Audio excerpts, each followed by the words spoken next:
Mga maestra. Mga maestra nangaon diri sa kalsada.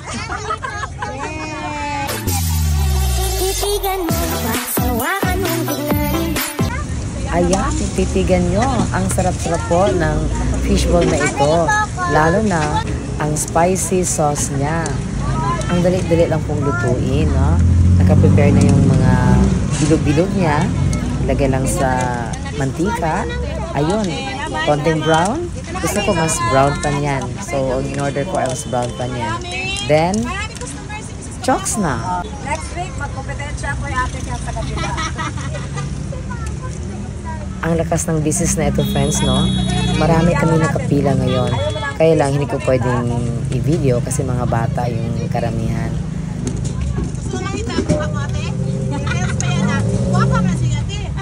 Yan sig magandang tagagawa. Masarap po, masarap. Masarap ang kanya. Yes. Ilang taong ka na gawin ito po, gawa ate? Sa mga anak ito, mga bright dito sa Cerro. Ibig sabihin, mga 15 years na siya. Traffic. Wala. Opo, ayan mga traffic. Sarap tayo mag-chat. Sarap kasi. Mainit pa. Ang ganda ng sising yan.